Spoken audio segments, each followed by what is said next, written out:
Baik, insyaAllah kita mula dengan umur Quran. Al-Fatihah.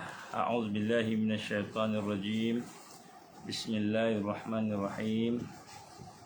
Alhamdulillahi rabbil alamin. Ar-Rahmanirrahim. Maliki yaumiddin. Iyyaka na'budu wa iyyaka nasta'in. Ihdinas siratal mustaqim. Siratal ladzina an'amta 'alaihim ghairil maghdubi 'alaihim waladdallin. Amin. A'udzu billahi samil 'alim minasyaitonir rajim. Bismillahirrahmanirrahim. Alhamdulillahi rabbil alamin. Wassalatu wassalamu ala asyrafil anbiya'i wal mursalin wa ala alihi wa sahbihi ajma'in. Qala rabbi shrah li sadri wa yassir li amri wahlul 'uqdatam min lisani yafqahu qawli. Rabbi zidni 'ilman amma ba'd. Assalamualaikum warahmatullahi wabarakatuh. Alhamdulillah, pertama-tama kita panjatkan syukur pada Allah Subhanahu wa taala diberikan kesempatan pada malam ini untuk sama-sama kita meneruskan lagi perbincangan kita di dalam keadaan kita pada hari ini berada dalam suasana yang sebenarnya amat panas, genting dan sebagainya. Dan insya-Allah pada malam ni mudah-mudahan Allah memberikan kepada kita sama-sama satu peluang untuk kita membina satu kekuatan, iaitu kita membina satu perasaan yang bersih bersama Allah Subhanahu wa taala, dan seterusnya kita membina satu perasaan untuk sentiasa mengingati Allah bersama-sama dengan Allah Subhanahu wa taala, insya-Allah. Jadi sebelum kita pergi jauh, saya ingin mengajak diri saya dan juga diri sekalian, mereka yang bersama-sama pada malam ini, untuk sama-sama kita melihat sedikit berkenaan dengan bagaimana perangkap syaitan di dalam kehidupan kita pada hari ini sentiasa membawa kita kepada kelalaian, dan kita telah pun sebenarnya membincangkan sebelum ini. Kita mengenal pasti bahawa syaitan itu sentiasa membawa kita kepada kelalaian, kelemahan, dan kita tidak merasakan bahawa kita sedang berada di dalam kelalaian. Jadi syaitan adalah merupakan salah satu daripada ujian Allah Subhanahu wa taala kepada kita, dan dia merupakan makhluk yang telah pun diberitahu dalam Al-Quran bagaimana mereka telah merancang macam-macam. Dan salah satu daripada siasah ni maknanya perancangan taktikal dia, strategi dia, strategi syaitan ini. Salah satu daripada perancangannya ialah dia akan meyakinkan kita, dia akan menyebabkan kita yakin dan percaya bahawa dia tidak ada. Jadi dia tidak ada, maknanya kita ni kita saja. Kita ni dengan dunia kita saja. Jadi tidak ada syaitan. Syaitan ni dia duduk di sebalik, kan. Kalau dia manusia pun dia merancang di sebalik. Kalau dia jin pun dia merancang di sebalik, maknanya tidak nampak, kan. Sehingga orang beriman tidak akan merasa curiga, merasa ragu-ragu bahawa sebenarnya dia telah dipengaruhi oleh syaitan. Bisikan syaitan telah termasuk dalam perangkap syaitan. Jadi orang beriman dia merasakan bahawa tak ada apa-apa, okey je macam itu. Ini adalah merupakan siasah kepada syaitan itu. Siasah ni maknanya cara dia bekerja lah. cara dia bekerja, cara dia mengurus, memimpin. Dan kalau kita lihat di dalam agama-agama lain, menggambarkan kepada kita bahawa syaitan ni dia ada power. Dia ada power, dia ada kuasa. Kalau agama-agama lain lah. Sebab tu kalau kita tengok dalam TV contohnya, movie-movie ni kan, siapa contohnya Dracula ke, ataupun vampire ke, ataupun apa dipanggil, Allahumma salli ala sayyidina Muhammad, werewolf, serigala jadian, apa sahaja. Jadi dalam pahaman-pahaman supernatural, supernatural kepada agama lain ni, syaitan ni dia ada power, dia ada kuasa. Dia boleh buat apa-apa nak buat. Dia boleh melakukan apa sahaja dia nak. Jadi menyebabkan manusia tu menjadi takut dengan supernaturalnya, power dia tadi. Sampaikan kita rasa kalau berjalan kat kubur tu, kita rasa takut. Kalau berjalan dekat tempat gelap, kita rasa takut. Seolah-olahnya Allah tak ada. Kan? Allah tak ada. Jadi kita melihat bagaimana keadaan syaitan itu. Dia memang kalau agama lain tu dia menakut-nakutkan kita lah, macam itu. Tapi dalam Islam, dalam Al-Quran, syaitan ini, keyakinan kita, pandangan kita, segala bentuk syaitan dan kejahatan ini, dia tidak ada power. Dia tidak ada kuasa. Dia tidak ada kekuatan. Itu dalam Al-Quran. Dalam Al-Quran mengatakan bahawa syaitan ini tak ada kekuatan. Syaitan tak ada power. Dia tidak ada apa-apa pun kemampuan. Kan? Jadi, siapakah orang yang akan dapat dia kuasai? Orang yang akan dapat dikuasai adalah orang yang percaya kepada syaitan itu sendiri. Orang yang percaya kepada syaitan, maka dia akan dapat dikalahkan. Sebab itulah kalau kita tengok di dalam Al-Quran, Allah Subhanahu Wa Taala menyatakan bahawa kepada orang beriman, innahu laisa lahu sultanun 'alal ladzina amanu. Laisa lahu sultan. Tidak akan, sesungguhnya sesungguhnya dia itu, syaitan itu, laisa lahu sultanun 'alal ladzina amanu. Sesungguhnya syaitan itu, musuh tadi itu, dia tidak akan ada sebarang sultan, kekuatan. Dia tidak akan ada sebarang pengaruh. Dia tidak akan ada sebarang yang boleh menggugat. Ala allazina amanu, di atas orang-orang yang beriman. Wa ala rabbihim yatawakkalun, kerana orang beriman itu pergantungan dia, sandaran dia, kan, ikatan dia pada Allah Subhanahu wa taala. Tawakalnya pada Allah. Jadi ini satu rahsia yang kita nak kena faham. Rahsia yang kita kena faham bahawa syaitan itu dalam Islam, dalam ajaran Islam, iaitu ajaran yang sebenarnya, dia tidak ada kekuatan. Dia tidak ada pengaruh. Sekiranya orang itu ada iman dan orang itu bertawakal kepada Allah, bergantung pada Allah. Ini besar ni, ini penting ni. Kan, walaupun kita nampak macam biasa je, tetapi sebenarnya ni penting ni. Ini penting, kita kena faham. Ini hakikat yang sebenar. Tapi kalau dalam cerita-cerita kepercayaan makhluk agama yang lain, kan, benda alien ni dia ada power, dia boleh hisap darah kita, dia bergerak laju, dia boleh terbang sana, terbang sini. Dia boleh lompat sana, lompat sini, dia boleh menguasai. Dibayangkan zombie, contohnya zombie begini kan. Jadi ini adalah merupakan perkara yang diletakkan sebagai siasah.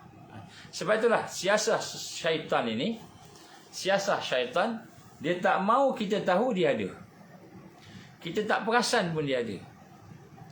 Kita tak perasan pun dia ada. Jadi dia ada dalam, contohnya kalau melakukan sihir, sihir tu, kita rasa kita sakit, kita rasa kita apa tu kan. Tapi kita tak tahu kat mana puncanya. Puncanya tak tahu kat mana. Kita tak tahu pun dia ada. Sebenarnya dia ada bersama kita. Dalam ayat yang lain, Allah gambarkan pula dalam surah An-Nahl ayat seterusnya, ayat yang ke-100 tadi, An-Nahl ayat 99. An-Nahl ayat ke-100 ini, innama sultanuhu 'alal ladzina yatawallawnahu wal ladzina hum bihi musyrikun. Sungguh kata Allah, pengaruh ataupun kekuasaan sultan, pengaruh dia, ataupun kita panggil sebagai kuasa syaitan itu hanyalah akan berlaku kepada mereka yang menjadikan dia yatawallawnahu, menjadikan dia sebagai pemimpin. Kita menjadikan dia sebagai orang yang kita trust, orang yang kita percaya, orang yang kita ikut, orang yang kita berpengaruh padanya. Jadi nak Allah gambarkan bahawa syaitan tu dia akan ada kan, menjadi satu pengaruh, satu yang ada kekuatan kepada orang yang menjadikan dia sebagai pemimpin. Kita ikut cakap dia, kita ikut dia punya SOP, kita ikut dia punya perancangan, kita ikut dia punya plan. Bila kita ikut tu, dia akan ada kekuatan ke atas kita. Wallazina hum bihi musyrikun, dan mereka yang menerima hasutannya untuk melakukan syirik kepada Allah Subhanahu wa taala, ataupun mereka menjadi syirik, yang musyrikin. Maka daripada huraian di atas ini, maka kita melihat bagaimana sesungguhnya kan tipu daya syaitan itu tidak akan mempengaruhi orang-orang yang bertakwa dan orang yang jiwanya itu bersih. Jiwanya itu bersih. Jadi ini suatu yang mungkin kita tak perasan ya, tapi kita dah ikut arus, dan arus kata yang ini kan. Jadi kita nampak kuasa tu pada makhluk, kita nampak pengaruh tu pada makhluk, kita nampak kekuatan tu pada makhluk. Kita tak terikat dengan Allah Subhanahu wa taala. Dan ini adalah siasah syaitan. Jadi syaitan ni kita nak kena lihat bagaimana dia tidak akan berpengaruh kepada orang-orang yang beriman. Sebab itulah dia akan merancang supaya yang pertama kita tak perasan dia ada. Kita tak rasa pun dia ada. Dia akan merancang sehingga kita akan merasakan bahawa kita okey je. Sebab tu salah satu alat-alat contoh nak sebut kat sini lah kan. Contohnya macam kan, perkara-perkara yang boleh menjadikan akal kita rosak. Contohnya nikotin ataupun arak ataupun dadah, ataupun apa-apa sahaja perkara yang boleh menyebabkan akal kita menjadi lemah. Tidak boleh berfikir bersama dengan hujah Al-Quran, bersama dengan basirah hati. Jadi kita kadang-kadang kita terpengaruh dengan sesuatu berdasarkan kepada fizikal yang kita ambil. Jadi fizikal yang kita ambil tu kan, maka kita tengok, kita ingat okey, tak apa, saya kuat je, saya sihat aja, okey, aku rasa kuat, aku rasa makin boleh berfikir. Tapi rupa-rupanya kan, dia melemahkan akal kita sehingga menyebabkan kita tak rasai perancangan jahat. Tak merasai perancangan jahat. Jadi ini kita nak kena rasa perkara-perkara yang boleh menyentuh akal kita dan menyebabkan kita tak perasan kita sakit. Kan, kita tak perasan, tahu-tahu macam kanser kan, sakit, tahu-tahu mati je. Habis saja, umur kita habis macam itu. Yang penting tidak berlaku perjuangan. Sebab itu kita melihat akhir-akhir ini saya nak sebut salah satu perangkap syaitan akhir-akhir ini, banyak orang-orang yang Muslim ini dia datang melalui kita kata perkara-perkara yang digambarkan sebagai bisikan dan hasutan tu sampai peringkat mimpi. Sebab tu hari ni kan, kadang-kadang kita tak perasan kita bermimpi. Kita bermimpi. Dan bila kita bermimpi, kita percaya dengan mimpi itu lebih daripada kita percaya kepada hujah Al-Quran dan juga hujah sunnah, hadis Nabi. Ataupun sehingga menyebabkan mimpi itu menimbulkan satu yang kuat dalam hati kita. Hari ini ramai orang mimpi. Saya semalam bincang dengan seorang sahabat. Dalam perbincangan itu, bila bincang-bincang, kita dapati ramai kawan-kawan kita pun diserang dengan mimpi. Mimpi yang macam mana? Mimpi yang menakutkan. Mimpi yang menakutkan, yang lahir dalam pemikiran kita ni, yang kita baca hadis-hadis akhir zaman, kita membaca perancangan jahat Zionis, kita membaca memang perancangan jahat Zionis dan syaitan ini memang kita akui lah tersusun, sehingga menimbulkan satu perasaan yang takut, menakutkan kepada umat Islam. Yang mengkaji lah, yang tak mengkaji tak kisah. Yang tak mengkaji ni dia dah lalai dah. Itu dah kena pancung dah. Orang yang tidak ada iman, dia dah kena pancung dah. Dah kena pancung, tak ada apa, dah ikut arus je. Tapi kita sebut ni orang yang nak berjuang ni. Orang yang nak berjuang ni. Jadi akhir-akhir ni banyak mimpi. Dan mimpi-mimpi itu disebar-sebarkan. Mimpi itu disebarkan, memang benar. Mimpi itu boleh jadi sebahagian daripada petunjuk daripada Allah. Memang benar. Ada kita kata bagaimana Nabi menggambarkan mimpi itu sebahagian daripada ilham daripada Allah. Kita tidak menafikan. Tetapi pada masa yang sama, mimpi juga boleh datang daripada syaitan yang tersembunyi. Syaitan yang tersembunyi. Dan syaitan yang tersembunyi itu, dia boleh menggunakan gelombang-gelombang yang ada sehingga menyebabkan mereka itu bermimpi dengan mimpi yang berbagai-bagai. Malahan saya mendapat satu, saya tak jumpa, saya cuba cari tadi tapi tak jumpa lagi. Allah izin tak jumpalah. Mungkin masa di 27 hari bulan kita buat daurah nanti saya akan tunjukkan. Di mana ada senjata-senjata yang digunakan oleh pihak musuh Islam ini untuk stimulate. Malahan kalau kita tengok di dalam kajian sains, dia dipanggil dreams engineering. Dia ada dreams engineering. Kejuruteraan mimpi ada.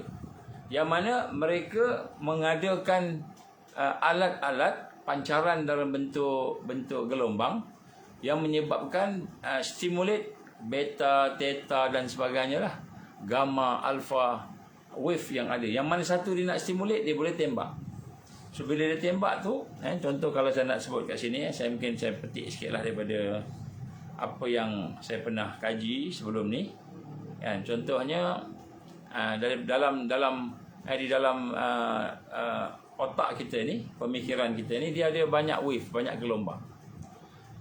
Antaranya disebut theta wave. Theta wave ni gelombang antara 3 hingga 8 Hz. Theta wave ini berlaku ketika kita tidur. Semasa kita tidur, maka theta wave ini akan menjadi dominan. Dia akan dominan. Ataupun kalau kita tidak tidur pun, kita buat meditation, kita buat menenangkan diri kita sehingga sampai kepada deep, sampai kepada deep meditation, maka theta wave ni akan ada. Dia akan jadi dominan. Dan theta wave inilah antara pintu masuk kepada proses pembelajaran dan proses memori dan proses intuition kita. Maknanya proses insting kita. Ini theta wave.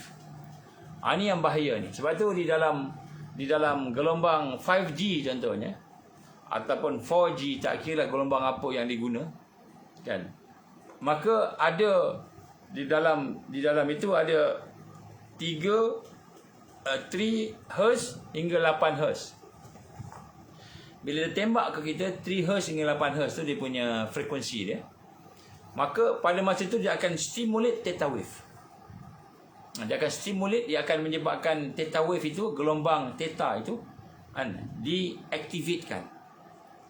Jadi bila diaktifkan gelombang theta itu, maka pada masa itu dia boleh memasukkan di dalamnya satu bentuk memori baru, ataupun dia boleh stimulate memori yang ada dalam kepala kita ni. Contoh, kalau kita banyak tengok cerita perang, maka mimpi perang. Kalau kita banyak berfikir tentang akhir zaman, Dajjal nak datang, macam mana ni banjir, ekonomi, masalah ekonomi, masalah kesihatan, masalah macam-macam masalah ni, maka dia akan datang. Dia akan timbul. Dia akan ada spike dia. Maksudnya theta wave ni akan ada spike dia. Dan di sinilah boleh digunakan untuk membawa satu pengalaman baru, new experience, yang mana dengan theta wave itu, maka kita akan bermimpi. Kita akan bermimpi. Kita akan berada dalam keadaan seperti kita sedar, tapi sebenarnya mimpi. Dengan keadaan dia punya image tu yang dalam keadaan yang image tu tidaklah sepenuhnya nampak tak nampak, perasaan tak perasaan, tapi dia menyentuh hati kita, dan dia akan menyebabkan kita berada dalam suasana beyond our normal conscious, melepasi daripada normal conscious, kesedaran yang biasa, yang normal. Dan di sinilah kita lihat, sekiranya diaktifkan theta wave ini dengan certain frekuensi dan dengan certain kita kata information yang dimasukkan sama sekali, maka pada masa itu akan timbullah ketakutan, akan timbullah sejarah-sejarah yang menakutkan sebelum ni. Mungkin kita tengok TV, dia memberi kesan kepada ketakutan dalam cerita tu, maka timbul, ataupun akan menyebabkan berlakunya nightmare. Kalau orang putih kata nightmare ni, mimpi-mimpi yang buruk kan. Ini contoh adalah alat yang boleh ditembak dengan menggunakan theta wave. Ini mimpi. Ya, sebab itulah mimpi ni, saya bertemu dengan sahabat-sahabat kita yang duduk dalam Ansar dan juga yang duduk bukan Ansar, ahli Ansar. Sebahagian daripada mereka telah menyatakan pada kita bahawa mereka bermimpi, dan mimpi memang mimpi menakutkan. Mimpi perang, mimpi dikejar oleh musuh, mimpi kena tangkap, mimpi seperti kita dikepung. Jadi bukan seorang ni, ramai. Mimpi mati kan, mati dalam keadaan yang ni Dajjal keluar macam itu. Jadi mimpi-mimpi ini menyebabkan perasaan kita itu terganggu, sehingga akhirnya kita berfikir nak melakukan sesuatu. Dan melakukan sesuatu itu bukan mengikut iman, Al-Quran dan Sunnah, tetapi mengikut bisikan. Ini syaitan masuk. Mengikut bisikan yang menyebabkan kita ini akhirnya melakukan sesuatu yang tergesa-gesa. Melakukan sesuatu yang tergesa. Nampak benda ni normal, betul, tapi rupanya tergesa-gesa. Begitu. Jadi ini adalah antara senjata yang digunakan. Memang dia ada, senjata ni dah ada dah. Namanya saya tak ingat, insya-Allah saya akan ni. Begitu juga dia boleh menyebabkan alpha wave kita, antara gelombang antara 8 hingga 12 Hz untuk activate. Alpha wave ni pula ialah apabila seseorang itu mula berfikir dalam keadaan sedar tak sedar, macam itulah, adalah. Jadi dia ada alpha wave, dia ada beta wave, dia ada theta wave dan sebagainya. Jadi ini antara perkara yang memang mereka lakukan. Jadi akibat daripada itu, ramai orang hari ini yang mula panik kan, panik dan kemudian merasakan bahawa terancam, ketakutan. Dia kata fear syndrome kan, fear syndrome. Kita berada dalam suasana yang takut. Dan apabila kita berada dalam suasana-suasana yang demikian, maka sudah tentulah kita mudah menerima bisikan-bisikan. Bisikan-bisikan yang boleh datang dengan pelbagai cara melalui syaitan yang kita tak tahu bersama kita. Macam itu. Walaupun kita semayang, walaupun kita puasa, Jadi sebab itu di sini kita kena faham bagaimana siasah syaitan sentiasa menggunakan sesuatu yang kita tak nampak, yang kita tak perasan, kan. Dan inilah perkara-perkara yang sebenarnya menyebabkan kita termasuk di dalam perangkap syaitan. Jadi sebab itulah kita perlukan kepada bimbingan-bimbingan Al-Quran, bimbingan-bimbingan hadis-hadis Nabi, bimbingan-bimbingan orang-orang yang soleh, yang hatinya bersih, kan, sahabat-sahabat kita yang soleh, yang hatinya bersih, yang tidak terpengaruh dengan perkara-perkara tersebut. Sebab tu saya ada beberapa kali saya bagi nasihat beginilah, senang. Sekiranya berlaku sesuatu dalam hidup kita, contohnya mimpi, terutamanya mimpi lah, dan mimpi itu real, seolah-olahnya berlaku sesuatu yang di future, yang akan datang, yang kemudian sikit-sikit nampak macam betul, kan. Kemudian ada fakta-fakta pula oleh orang-orang yang memberikan kajian fakta. So, tapi apa yang natijah daripada mimpi itu, kita jadi takut, kita jadi bimbang, kan, kita jadi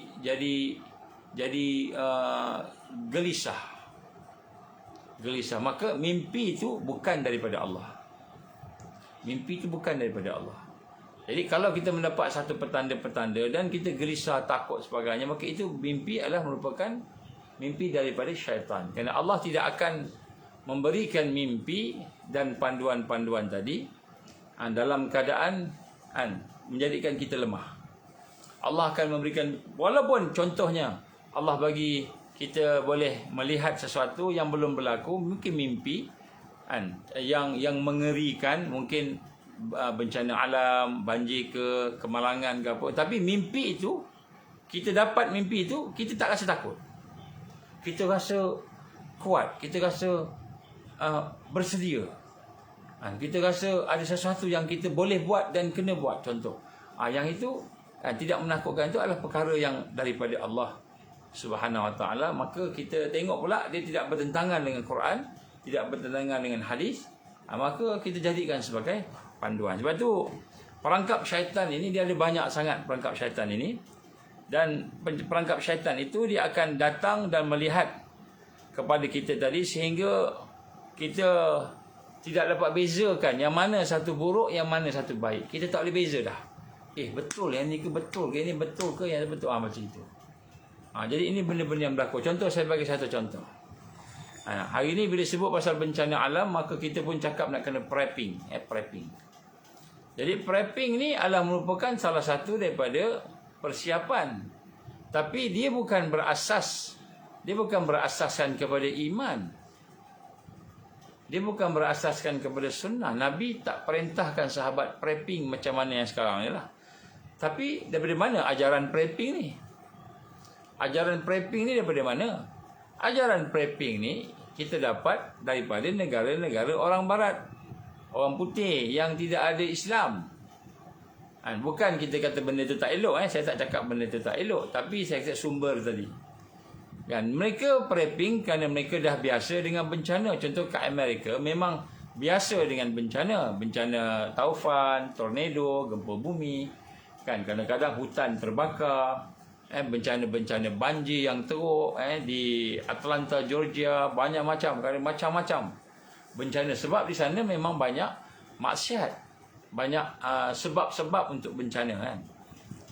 Apabila Amerika serang saja Iraq, membunuh, menzalimi orang Iraq, maka Allah bagi bencana yang seakan kita nampak macam tak sama berlaku di Amerika. Jadi rakyat Amerika ni contohnya, maka mereka dah terbiasa dengan bencana, maka mereka pun mengamalkan satu kaedah, iaitu kita kena ada prepping, macam itu. Jadi baguslah, that is suatu yang kita kata bagus, tapi dia bukan daripada kaedah bagaimana nak berhadapan dengan akhir zaman. Tak sama. Akhir zaman kita bukan prepping macam mana orang putih prepping. Kan, saya bagi satu contoh senang aja. Kan, akibat daripada prepping yang dibuat oleh orang-orang putih ni, dia prepping bukan berasaskan iman. Dia prepping berasaskan kepada nak selamatkan dunia yang ada pada dia. Nak selamatkan dunia, nak selamatkan diri, nak selamatkan rumah dia, nak selamatkan apa. Itu prepping dia. Saya tak kata salah, tak kata salah. Tetapi apa yang kita concern di sini, yang kita nak jelaskan sini, perangkap-perangkap syaitan ni, orang beriman prepping dia bukan prepping macam tu. Tapi preppingnya ialah berasaskan kepada sunnah. Berasaskan kepada apa yang Nabi tunjuk pada kita. Barulah kita tidak akan sesat. Sebab macam saya sebut di dalam kuliah yang awal dulu, saya katakan bagaimana syaitan ini dia menipu kita dengan dia memperlihatkan sesuatu itu baik, sesuatu itu betul. Benda yang betul pun dia tunjukkan betul, tapi dorongan syaitan. Benda yang salah pun ditunjuk betul, tapi dorongan syaitan. Sebab tu dalam kuliah-kuliah lepas saya sebut kita kena tahu membezakan yang mana satu dorongan syaitan, yang mana satu dorongan iman, mana satu dorongan takwa, mana satu dorongan daripada Allah, malaikat contohnya. Jadi kita kena bezakan ni. Dia ada 4 ni. 4 pendorong beramal. Amalan kita ni kan dia boleh jadi dengan sebab 4. Ini innamal a'malu binniyat. Yang pertama dorongan Allah, iaitu ikhlas. Yang kedua dorongan malaikat. Malaikat bisik kat kita. Allah izin dia memberikan satu bentuk dorongan. Kemudian yang ketiga daripada syaitan. Yang keempat daripada nafsu kita. Daripada nafsu kita. Jadi ini 4 ni. Jadi macam mana nak kenal ni? Ni kita dah bincang dah. Cuba tengok baliklah kuliah-kuliah lepas kita dah bincang. Jadi menjadi masalah kita hari ini apabila oleh kerana kita tidak berada dalam suasana yang saleh, yang betul-betul kita kata duduk dalam tarbiyah yang meningkat, hubungan kita dengan Allah meningkat, maka kita tak dapat bezakan yang mana satu. Jadi akibat daripada itu kita termasuk dalam perangkap syaitan. Sebab tu kita bacalah apa yang Allah gambarkan kepada kita.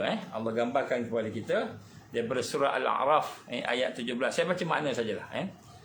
Kemudian syaitan ataupun iblis akan mendatangi mereka, iaitu manusia, dari muka dan dari belakang, dari depan, dari belakang, dari kanan dan dari kiri.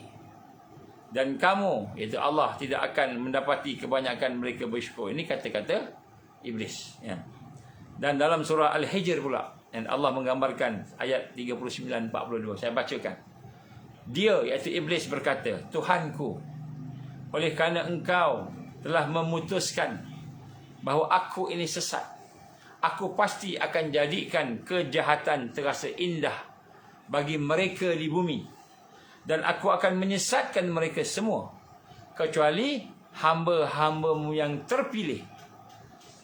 Kecuali hamba yang dipilih oleh Allah. Maka di sinilah Allah gambarkan, dan dia, itu Allah berfirman, ini adalah jalanku yang lurus. Kena mengikut jalan yang lurus menuju kepada Allah. Dan sungguh, kata Allah firman dalam Quran, sungguh kamu iblis tidak berkuasa ke atas mereka. Kamu tak boleh buat apa-apa ke atas mereka, kan, kepada hamba-hambaku ini, kecuali mereka yang ikut kamu. Jadi bila kita duduk dalam perangkap syaitan tadi, kita ikut aja. Bila mimpi kita ikut aja. Bila arus perdana buat begini-begini, kita ikut aja. Kita menjadi pengikut dia.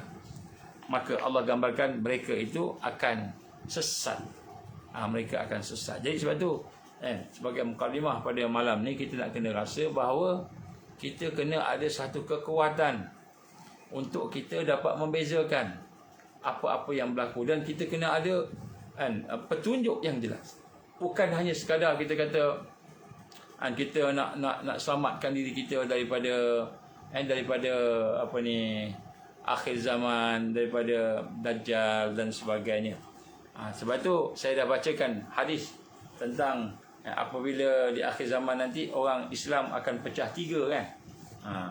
Jadi orang Islam akan pecah 3. Jadi yang pertama ialah mereka yang akan melarikan diri. Dia bukan melarikan diri, dia takut tak buat apa-apa, tapi dia prepping lah, dia takut, dia buat prepping lah, persiapan lah, larikan diri, selamatkan diri. Jadi yang ini binasa, kata Rasulullah sallallahu alaihi wasallam. Yang kedua, orang Islam yang nak mudah, diikut aja, ikut aja. Datang A ambil A, datang B ambil B. Sekarang ni kita sedang di dalam fasa di mana disebut oleh musuh-musuh Islam itu sendiri, banyaklah kabaran-kabaran mereka nak melaksanakan bencana alam. Sampaikan timbalan Perdana Menteri kita yang sekarang ni lah, Zahid, Datuk Zahid telah mengumumkan akan ada PKP bencana alam. Jadi PKP bencana alam dia sebut lama dah. Bukan PKP-nya, bencana alamnya. Jadi kita dah nampak dah benda ni lama dah, tahu dah. Jadi dia akan sebut PKP bencana alam. Kemudian dia akan sebut PKP disebabkan oleh ekonomi. PKP disebabkan oleh kesihatan. Iaitu sebut virus dan sebagainya. Jadi kita akan tengok, PKP bencana alam, PKP ekonomi, PKP kesihatan. Ini semua fizikal. Jadi kita pun nak kena prepping daripada bencana alam. Nak kena prepping daripada kesihatan, ekonomi, nak kena ada dinar. Kita pun mula fikir nak beli dinar kat mana, nak beli dirham kat mana, nak kena buat satu yang fulus. Bukan kita kata benda tu tak boleh buat, tapi nak sebut ni fokus tadi, prepping nak selamatkan dunia.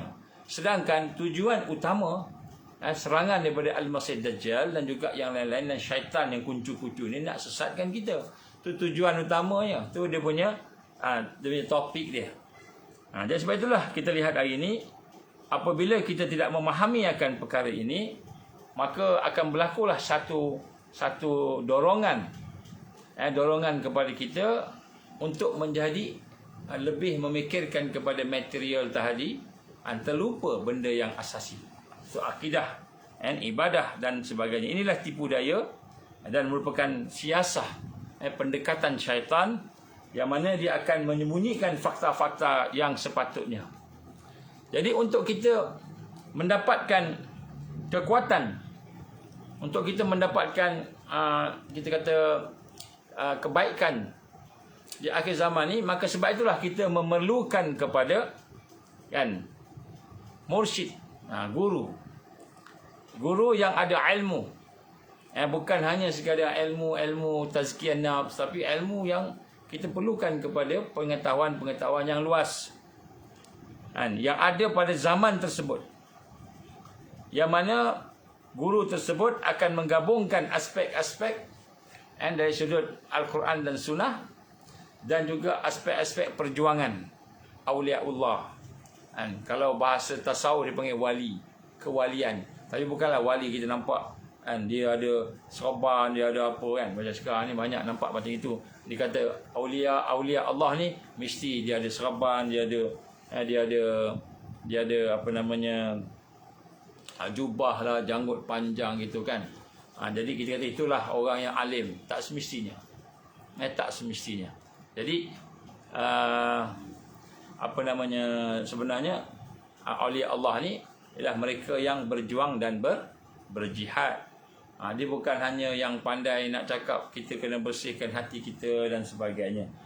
Jadi di sinilah kita akan melihat adanya perkara-perkara yang tersurat dan tersirat, yang kita kena faham, yang kita kena faham. Sebab tu di sini kita nak melihat bagaimana kita perlu kembali semula kepada proses untuk membina kekuatan hati kita, Ya, sebab tu sahabat-sahabat, sahabiah, semua tuan-tuan, puan-puan, kita perlu memahami rahsia perjuangan.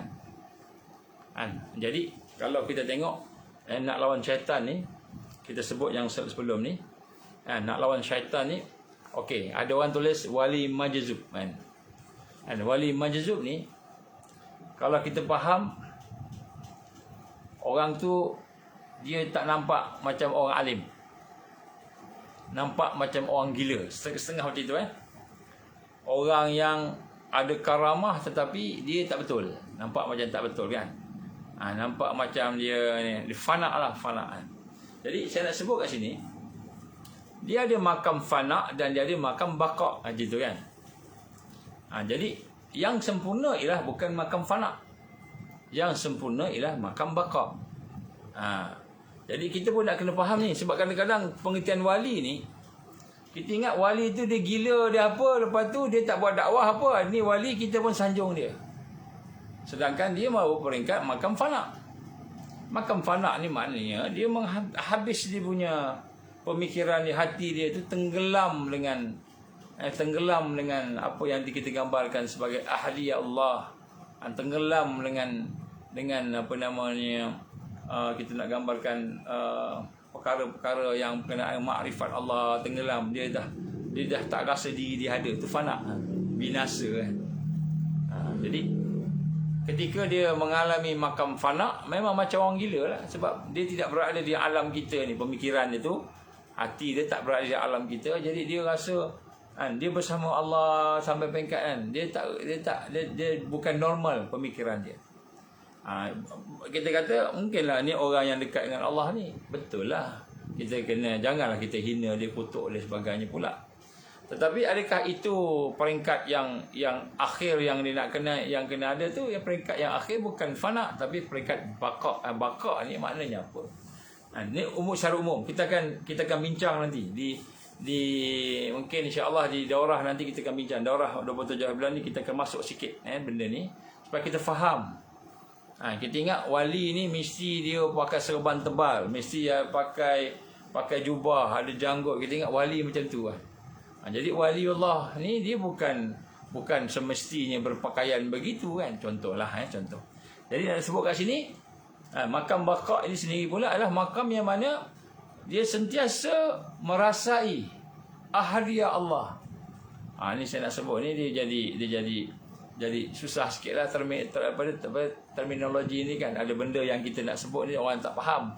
So sebut kita kata senang ini, dia merasai kewujudan Allah, kekuasaan Allah, kesempurnaan Allah sebagai Rabb, ilah, sebagai Tuhan yang sebenar yang disembah. Dan pada masa yang sama dia sedar, dia faham tanggungjawab dia sebagai makhluk. Jadi dia bersandar diri dia itu kepada sifat Allah, asma Allah, semua tentang af'al Allah, perbuatan sebagainya tadi itu, dia makrifat Allah tadi. Tetapi dia sedar, dia faham bahawa dia adalah makhluk Allah. Dia makhluk Allah, maknanya dia ni tugasnya ialah ada 3 tugas dia. Yang pertama nak beribadah kepada Allah, yang kedua dia nak kena kenal Allah dengan dia dapat membesar dan mengagungkan Allah, dan ketiga dia membina khilafah, membina kepimpinan Islam, kebenaran tertegak di atas muka bumi. Jadi dia sedar, dia sentiasa dalam keadaan hati yang terikat dengan Allah, merasai ta'zim kepada Allah, mengagungkan Allah. Ini makam baqa. Pada masa yang sama dia sedar bahawa dia adalah hamba Allah, dan dia kena berjuang, dia kena berdakwah, dia kena mentarbiah, dia kena tegakkan Islam dalam rangka ubudiyah pada Allah. Jadi dia tidak terpisah. Ini yang Nabi sallallahu alaihi wasallam tunjukkan kepada kita contoh tadi.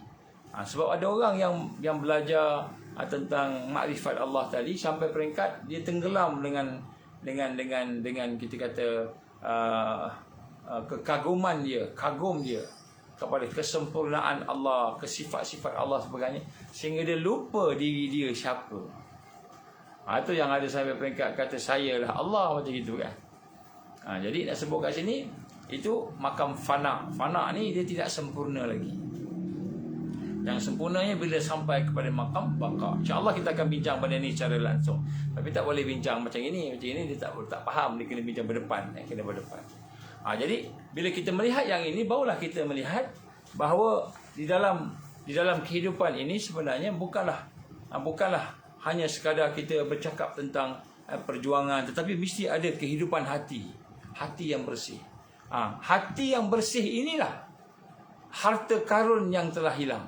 Kalau kita nak sebut istilah harta karun lah, harta karun. Bukan harta karun harta yang telah hilang ialah hati yang bersih. Jadi pada hari ini kita nak sebut perkara yang ketiga yang kita nak kena faham, nak melawan dengan musuh Allah. nak berlawan dengan Dajjal, tenteranya, hasutannya, sebagainya semua tu, nak lawan semua tu, dia mesti berasaskan kepada hati yang bersih, dan hati yang bersih ini berjalan menuju kepada Allah. Berjalan menuju kepada Allah, jangan kita bayangkan berjalan kaki gitu, tapi maknanya kita takarub menghampiri Allah Subhanahu Wa Taala. Ini perkara yang sebenarnya syaitan, iblis, siapa sahaja pun tidak akan berjaya untuk nak kalahkan, nak lawan kita bila kita dalam perjalanan menuju kepada Allah. Kerana yang kuasa bukannya syaitan tu, yang kuasa itu ialah Allah. Jadi ini rahsia. Jadi rahsia inilah sebenarnya rahsia yang perlu kita faham. Rahsia kepada al-qalbun itu. Rahsia kepada hati. Jadi sebenarnya al-qalbun itu dia adalah merupakan satu alam. Disebut sebagai barzah. Barzah ni bukan alam barzah mati tu kan. Barzah ni maknanya di situlah terletaknya dalam qalb itu, hati itu, terletaknya nafs, jiwa kita. Terletaknya nafs, terletaknya roh. Roh ni lain pula. Roh dan terletaknya apa yang kita gambarkan sebagai jasad. Jadi dalam kalbun itu dia ada dia punya apa ni, kita kandungannya, bahan-bahannya. Jadi di sinilah kita lihat, maka kita ingin sama-sama merasakan bahawa kita kena mendekati apa yang telah pun ditunjukkan oleh Rasulullah sallallahu alaihi wasallam tentang kehidupan kita ini, contoh. Jadi untuk mendapatkan yang itu, maka kita kena melalui proses. Jadi prosesnya ni salah satunya zikrullah, salah satu je. Salah satu prosesnya zikrullah. Jadi zikrullah ni bukanlah maknanya kita sebut la ilaha illallah, tahlil, kita baca subhanallah, kita baca alhamdulillah kan. Itu sebahagian kecil daripada zikrullah. Zikrullah ni dia lebih besar lagi. Tapi zikrullah ni adalah sebahagian daripada apa yang kita gambarkan sebagai sebahagian daripada proses untuk membersihkan hati kita. Wahdatul wujud, sesat ke tak sesat Ustaz? Saya bukan tak nak jawab, tapi kan dia ada pandangannya. Secara syariatnya sesat, sesat. Secara syariatnya sesat. Secara hakikatnya kita kena tengok macam mana dia tu. Sebab kadang-kadang dia kata dengan perkataan-perkataan yang kita kata nampak macam sesat. Contohnya dia kata aku Allah. Dia kata aku Allah. Tapi pada masa tu dia dah berada dalam keadaan yang dah luar daripada batas manusia yang berfikir. Dah tak boleh fikir dah. Maknanya dia tak sedar gitu. Dia rasa ni Allah, aku Allah je kan. Keluar macam gitu. Jadi kita pukul dia pun dia pun tak tahu. Sebab apa? Dia dah luar daripada kita sepak dia pun dia tak tahu. Tak rasa sakit. Sebab apa? Dia dah berada dalam keadaan yang zauq dia kuat dengan makrifat tadi. Jadi itu kata fanak. Dia fanakkan diri dia kan. Bila fanak tu, lepas tu bila dia dah fanak tu, maka dia pun tak rasa dah tak fikir, dah tak boleh fikir lah. Maknanya dia tidak boleh, bila dia bercakap pada orang ramai, dia mengajar pada orang ramai itu dia mengajar sesuatu yang tidak adil lah, sebab orang lain tak macam tu kan. Jadi dari sudut syariatnya sesat. Tapi dia bila dia dah keluar daripada tu, dia rasa diri dia pula dia kembali pada makhluk. Aku manusia kan. Adanya Tuhan dan ada yang dijadikan oleh Tuhan, adanya Khalik yang menjadikan, yang mencipta, dan adanya makhluk yang dicipta. Jadi susah nak cakap dari sudut tu. Tapi nak sebut secara syariatnya memang wahdatul wujud itu secara syariatnya itu adalah hukumnya sesat. Kenapa? Kerana benda yang dicakap itu fizikal, tapi sebenarnya benda itu spiritual. Spiritual. Jadi spiritual digabung dengan syariat, dia jadi rosak. Jadi syariat, tarikat, hakikat, makrifat. Jadi ni adalah disiplin-disiplin ilmu yang kita kena belajar, yang kita kena tahu, semua tu. Dan kemudian kita kena faham kat mana nak letak dia. Bukannya kita main pukul semua sama je. Kan, kita sebut syariat, tapi kita cerita pasal hakikat. Hakikat benda yang ada dalam hati. Hakikat sesuatu benda kan. Jadi hakikat benda yang ada dalam hati. Tapi tiba-tiba kita nak jadikan ni syariat. Maka jadilah sembahyang guna niat. Jadi sembahyang guna niat. Hakikat aku dah sembahyang. Hakikat sembahyang.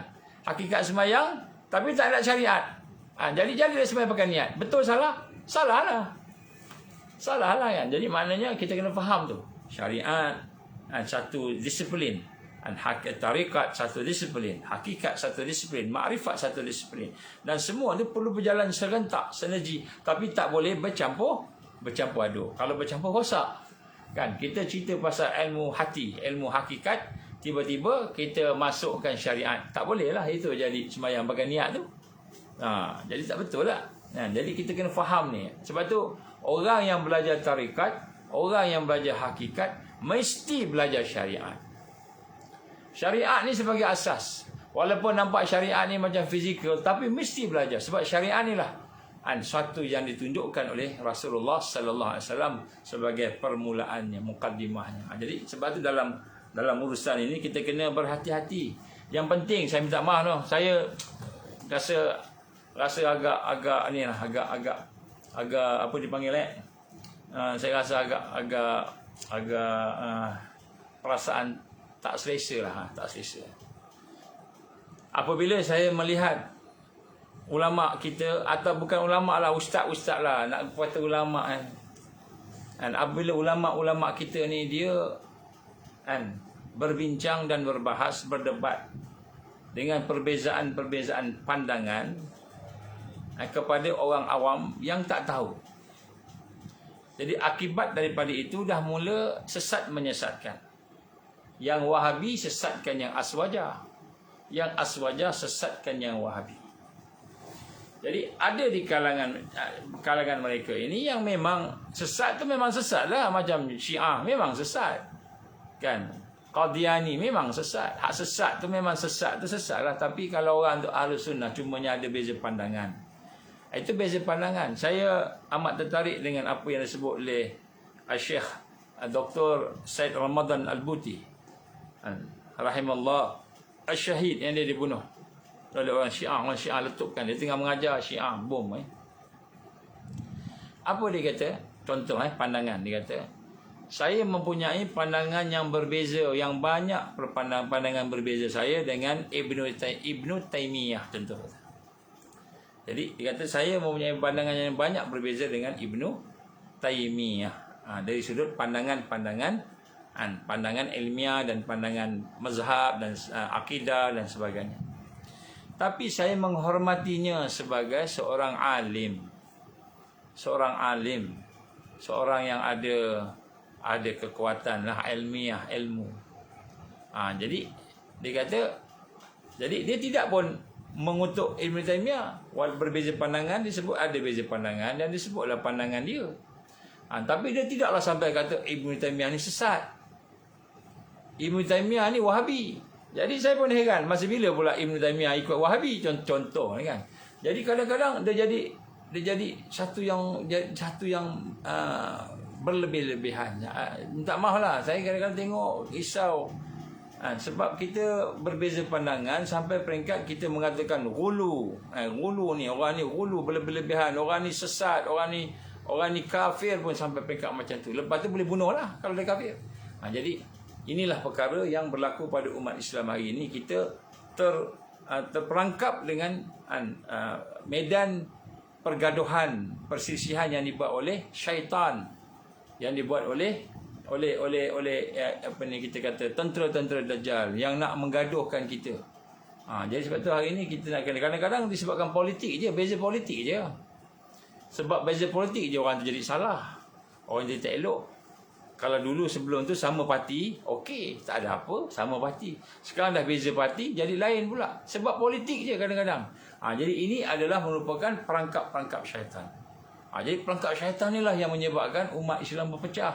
pada hari ini. Kita bukan tak kata pandangan ni kena ambil berat sebagainya, tapi kita nak sebut di sini ada sesuatu yang lebih besar lagi. Ada sesuatu yang lebih besar lagi. Tak dengar? Tak dengar ke? Tolong cek, dengar tak dengar? Ada orang kata tak dengar. Mungkin kena kuatkan sikit kot, sebab saya tak pakai mikrofon ni. Jadi nak sebut kat sini, pada hari ini kita jangan sampai sesat menyesatkan orang lain. Kalau kita ada beza pandangan, kita raikan pandangan orang. Kalau orang tu tak sama dengan kita, selagi dia mengucap 2 kalimah syahadah, asyhadu alla ilaha illallah wa asyhadu anna Muhammadar Rasulullah, selagi itu kita boleh bersama. Kita tak perlu nak nilai iman dia macam mana sebagainya. Kita yang penting bersatu. Timbul pula satu perkataan, kita kena bersatu atas kebenaran. Saya nak tanya dengan orang yang cakap kita bersatu atas dasar kebenaran. Kebenaran ni dari sudut siapa? Ada orang kata saya benar, orang tu pula kata saya benar. Orang ni kata saya ada hadisnya, saya ada Qurannya. Orang sana pun kata saya ada hadisnya, saya ada Qurannya. Jadi siapa yang nak jadi judge bagi nak kata benar tak benar ni? Orang awam yang jahil jadi judge. Jadi siapa jadi judge? Kita tak ada Amirul Mukminin. Kita tidak ada khalifah yang nak kata mazhab ni kena pakai, mazhab tu kena buang. Tetapi yang dia gaduh tu, yang dia berbasis faham di depan orang awam. Orang awam yang tak ada ilmu. Jadi siapa jadi judge? Yang jadi judge orang awam yang tak ada ilmu. Jadi bukankah itu disaster? Satu-satu yang merosakkan kan? Jadi apalah salahnya kita berpakat-pakat benda yang kita sepakat, kita buat sama-sama. Benda yang kita tak sepakat, kita berlapang dada. Insya-Allah bila ada Amirul Mukminin, bila ada khalifah, bila dah ada Al-Mahdi, insya-Allah kita akan bersatu semula, berpakat semula. Kita yakin dengan janji Allah lah kan. Allah kata kita akan menang, kita akan ada pemimpin. Hadisnya sahih. InsyaAllah saya akan bawa ni hadis Al-Mahdi. Tak lama lagi saya akan bawa. Dan saya akan bawa juga hadis-hadis tentang kemenangan ni. Tapi nak sebut kat sini, bukan kita nak cerita kemenangan kita ni semua pakat-pakat Al-Mahdi. Tapi kita tidak melihat bahawa kita perlu mempersiapkan kemenangan. Sunnahnya kita kena melaksanakan dakwah, tarbiyah. Kena melaksanakan perjuangan, membentuk perkara-perkara yang benar. Jadi inilah perkara yang telah dilakukan oleh syaitan. Jadi perkara yang telah hilang daripada kita pada hari ini ialah hati yang bersih. Hati yang bersih.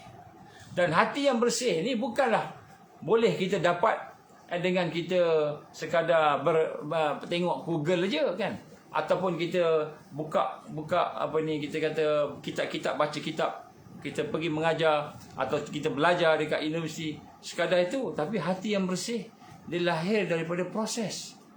Dia lahir daripada proses untuk membina kekuatan kita lebih mengenal Allah, boleh mentauhidkan Allah kan, boleh mengesakan Allah dan boleh berjuang di atas jalan Allah Subhanahu wa taala. Jadi benda ni kita kena faham. Kalau tidak, kita akan terlibat dengan perangkap syaitan.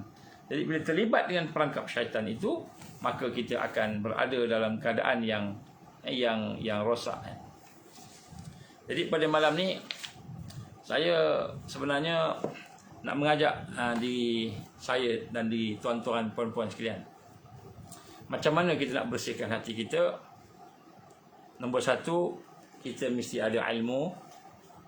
Dan ilmu itu mesti datang daripada sumber yang sahih, ataupun sumber yang kita yakin tidak berlawanan, yang bersama mesti sama dengan Quran dan hadis Nabi.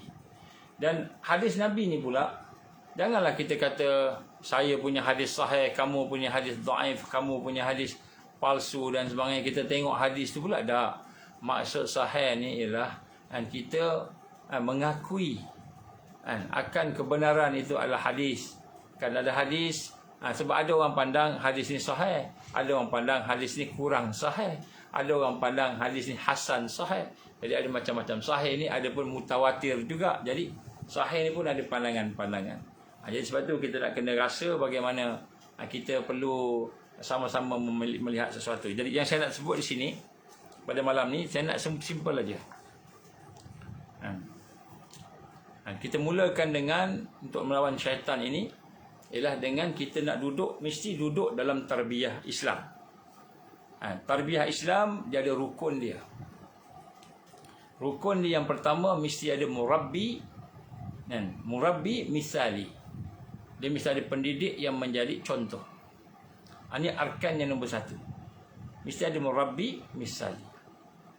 Jadi murabbi misali ni saya sebut tadi, murabbi ni dia bukan mestinya orang yang ada PhD.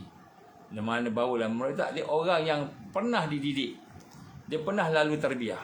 Dia bukan orang yang belajar dengan buku je. Ataupun orang yang belajar dengan Google. Tengok Google je. Ataupun yang belajar daripada YouTube je. Sebab murabbi ni dia ada sifat-sifat. Dia ada 4 sifat dia. 4 hak dia. Dia bukan sifat dia, hak dia. Yang pertama ni, seorang murabbi ini adalah seorang yang bersifat seperti seorang ayah. Dan dalam konteks kasih sayang. Maknanya murabbi ni dia ada ikatan hati. Dia ada ikatan hati antara murabbi dengan mutarabbi. Dia ada ikatan hati. Ikatan kasih sayang. Ikatan keprihatinan.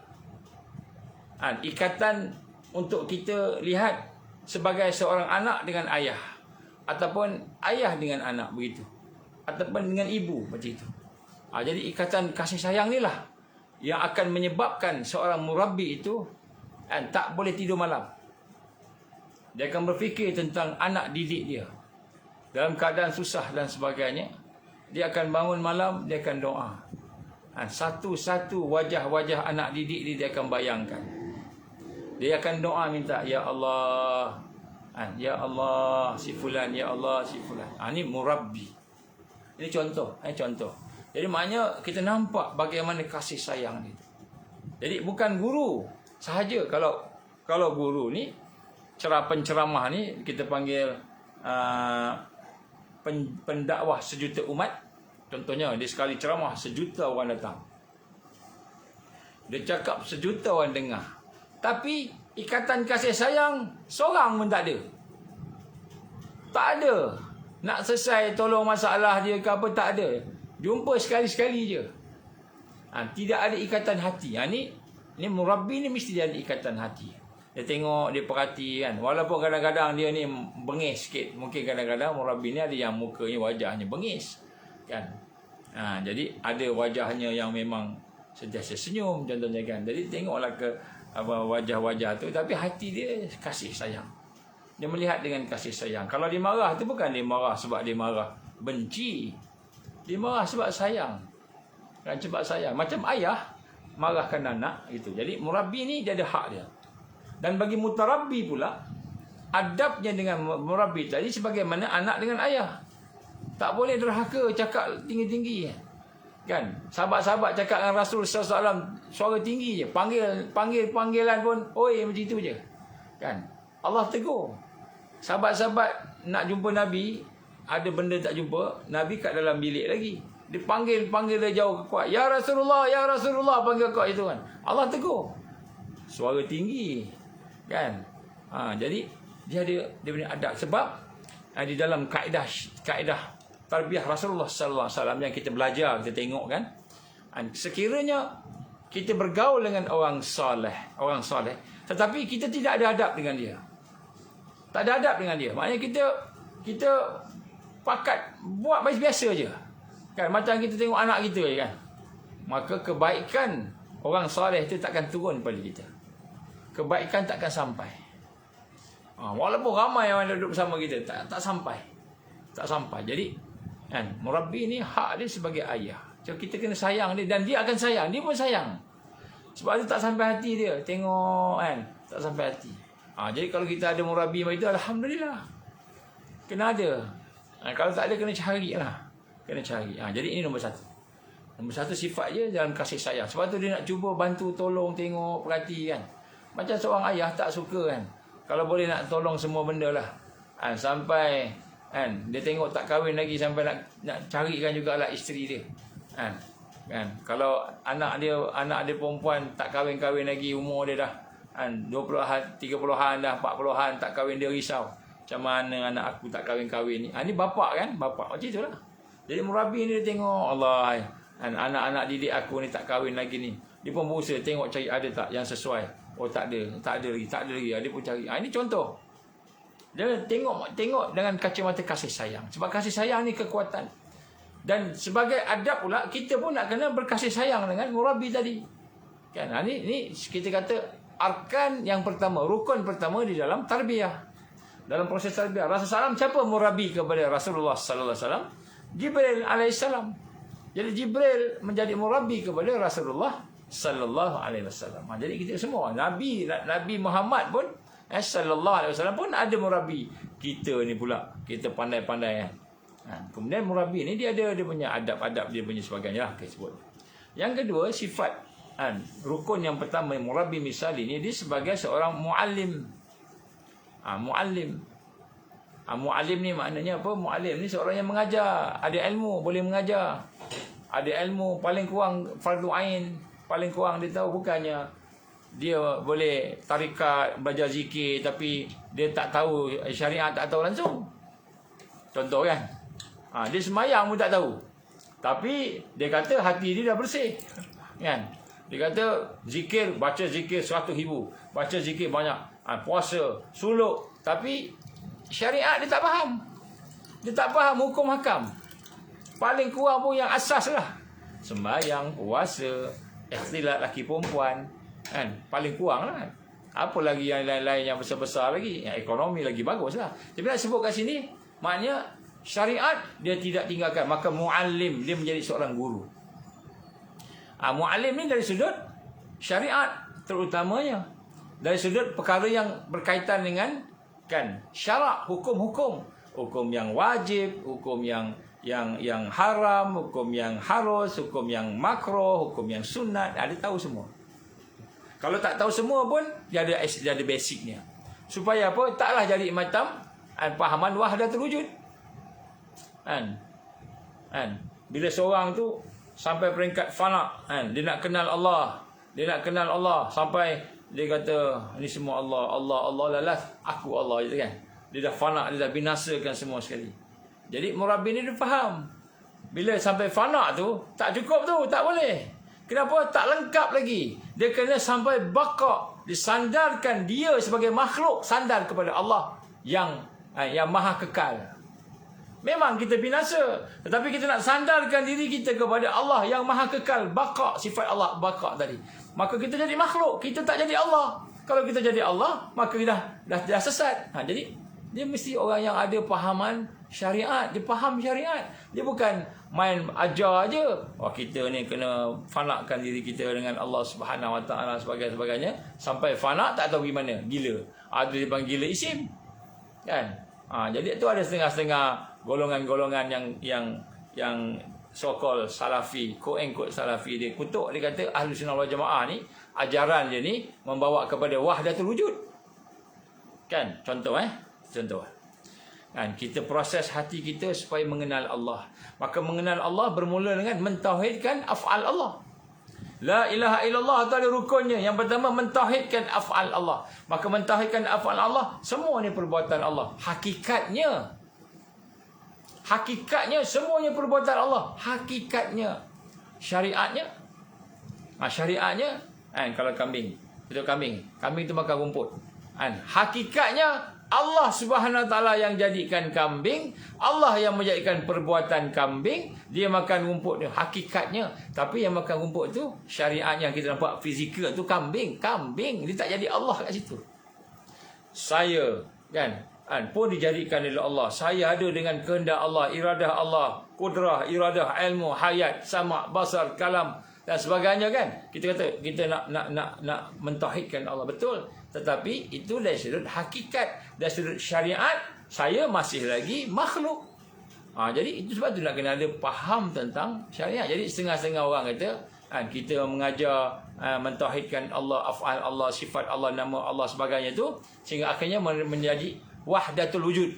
Salah tu. Maknanya dia tak kenal, dia tak ikut proses tu. Dia belajar kat universiti lah tu. Tapi dia tak ikut proses. Dia tak ada talaki, tak ada sanad, dia tak faham. Bila tidak faham, tidak bersanad ataupun tidak ada guru yang mendidik dia, nakib yang mendidikkan, murabbi yang mendidik dia, maka dia nampak daripada kacamata zahiriah saja. Dia tak nampak dari kacamata hakikat dia sebenarnya, tak nampak hakikatnya. Jadi dia nampak syariat je. Maka ni sesat, bid'ah, macam itu. Jadi sebab tu kita nak kata kat sini, kita kena ada muallim. Dia sifat murabbi ni, dia sebagai muallim, dia mesti boleh, dia faham syariat. Adalah dia faham lah, tidak pakar pun paling kurang dia tahulah. Tidak sampai menyesatkan mutarabbinya anak didik dia. Ini merupakan rukun dalam tarbiyah ni. Kena ada. Yang ketiga, sifat murabbi sebagai syekh, sebagai seorang syekh dalam mendidik, membimbing untuk dia mentazkiyahkan, membersihkan hatinya. Sebagai seorang syekh, dia bukan muallim aja mengajar, dia kena sentuh hati. Dan menyentuh hati itu pula tasawuf. Kita kata ilmu tasawuf itu, dia bukan sekadar ilmu tasawuf itu. Ilmu tasawuf itu kita kata dia belajar tauhid tu, kalam, ilmu kalam, bukan sekadar tu sahaja. Kita nak belajar sampai peringkat kita boleh mengenal Allah Subhanahu Wa Taala dengan semaksimal yang kita mampulah, macam itu. Sebab makrifat Allah ni kita takkan sampai kepada kesempurnaan, sebab kita tak boleh sampai kesempurnaan. Sebab Allah ni dia tidak ada batas. Laisa kamislihi syai'un, tak sama. Maka dia faham. Maka dia pun kata kita kena proses diri kita sehingga kita bersihkan hati kita, sehingga kemudian lepas tu kita kena boleh melaksanakan jalan-jalan suluk. Kita boleh jalan-jalan tarbiyah rohiyah, contohnya kan. Kalau yang haraki tu tarbiyah rohiyah, tarbiyah zatiyah, ada semua penyusunan ilmu. Kemudian kalau yang tasawuf yang tradisional sikit, kita kenal suluk, kita adalah seorang yang salik, seorang yang berjalan menuju kepada Allah. Kalau yang haraki pula, kita adalah mutarabbi, kita seorang yang nak mendidik diri kita, orang yang dididik, ditarbiyah. Jadi kena ada kan sifat-sifat pembersihan jiwa ni sebagai seorang syekh. Jadi bila seorang murabi itu kata kena amalkan sekian-sekian, kena buat, jangan tak buat. Masalah kita ni, bila kita cakap buat, tak buat, itu masalah dia. Ilmu dah tinggi, tapi amal tak nak. Kita ingat cukup macam kita ikut Google aja. Tahu banyak, tapi tak buat. Jumpa pun tak nak. Kan? Jadi bila tak jumpa ni, mana kita nak menyentuh hatinya kan? Contoh tadi kan. Jadi dia juga, murabbi ni juga seorang yang menyentuh hati. Kita ada masalah. Contoh masalah apa? Masalah jiwa kita. Apa masalah jiwa kita? Wahai guruku, kata contoh. Wahai guruku, sungguh-sungguhnya aku telah berpuasa, aku telah solat, aku telah baca Quran, aku telah melakukan macam-macam zikir yang telah engkau ajar. Tetapi kenapa hati aku masih keras? Contoh kan? Kenapa aku masih keras, hati aku masih keras? Jadi soalan ni ditanya oleh seorang mutarabbi, seorang salik, seorang yang ni kepada murabbi dia kan. Jadi murabbi dia jawab, orang sama tak jawapan A dengan orang B tanya? Tak sama. Sebab yang A ni dia ada masalah dia sendiri, yang B ni masalahnya. Jadi murabbi ni bila tengok dia tengok dengan pandangan hati, dia tak tengok dengan pandangan mata kasar. Dia tengok dengan pandangan mata hati. Kadang-kadang dia diam, dia senyum je. Kalau dia diam, dia senyum, sebab kita kena fikir. Jawapan tu dah ada kat kita dah. Contohlah, ni contoh. Jadi dia bertindak sebagai syekh. Kan? Kadang-kadang dia tunjuk contoh. Dia tunjuk contoh kadang-kadang. Kan? Saya ingat satu ketika kami sedang menunggu seorang Syekh Muta'al Al-Jabari rahimallah, seorang yang soleh kan, tengah tunggu kuliah kat masjid. Dia ada kuliah pukul 10 pagi, kuliah duha. Tengah tunggulah ni bukan kuliah biasa ni, kuliah khusus. Tak ramai orang, berapa orang yang terpilih. Jadi bila kami tunggu pukul 10 pagi, tak ada orang kan, masjid tak ramai sangat lah kan. Tunggu lama, pukul 10.30 tak sampai lagi. Pukul 10.40 dia selalu on time. Lambat pun tidak, cepat duduk tu pukul 10. Tapi tiba-tiba 10.30 tak sampai lagi. 10 buat kita bimbang. Mungkin ada apa-apa kan kita kan A, B, C contohlah. Ahmad Abu Ali kan. Pergi tengok Syekh kat mana Syekh ni? Tak sampai-sampai. Dia dah tua dah 80-an umur dia. Pergi baru nak keluar tengok-tengok dia ada kat depan pintu masjid. Dia buat apa? Dia susun kasut. Susun kasut. Satu bagi cantik, susun lapis satu. Lepas tu satu kat sini, satu kat sana. Dia pergi ambil sana, dia susun balik. Lapis 2 pula. Lepas tu dia susun lapis 3. Jadi sahabat kita yang duk cari dia ni terus sama-sama susun kasut apa semua. Dia senyum lah. Dia kata kita ni nak berjuang tapi kasut kita pun berterabur. Kan? Agaknya kalau musuh tengok kita, musuh dah tahu dah kita ni macam mana perangai kita. Senang kalau kita kalah kata. Ini contoh dia buat gitu kan. Jadi satu pengajaran. Dia bukan ilmu ni, bukan cakap je. Ilmu ni kan lisanul hal, ihwal dia punya contoh kan. Ini contoh Syekh. Syekh ni macam tu, dia bukan Syekh baju hebat, semua orang keliling-keliling dia nak makan kena bagi masuk sebagainya. Syekh kan kena pakaikan slipper dia lah apa, hormat macam orang besar. Syekh ni dia menyentuh hati. Dia menghidupkan hati. Jadi ini peranan murabbi. Dia murabbi ni, dia ada peranan untuk menyentuh hati. Jadi sebab tu ada tak pada Dr. Google? Tak ada. YouTube ada tak YouTube? Tak ada. Sebab tu kita kena ada murabbi. Kalau tak dapat jumpa selalu pun kita jumpa sekali-sekali itu pun dia menyentuh. Akan menyentuh hati. Contohlah. Dan kemudian dia akan berdoa. Dia berdoa sungguh-sungguh. Dan kemudian dia akan memberikan amalan-amalan kepada kita. Bila amalan dia bagi, kena buatlah.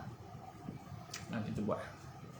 Dan kemudian peranan yang terakhir sekali kepada murabbi itu, dia sebagai seorang komandan. Sebagai seorang komandan ni maknanya sebagai seorang yang panglima perang, yang memberi arahan. Bila dia bagi arahan kena ikut. Jangan bantah dulu, buat dulu. Sami'na wa ata'na. Ini dalam hadis Nabi. Sami'na wa ata'na. Kamu dengar dan kamu taat.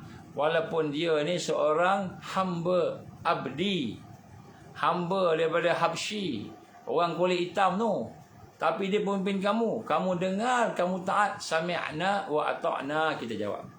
Jadi dalam murabbi ni dia mesti ada kekuatan sebagai tentera. Dia bukan hanya sekadar syekh saja.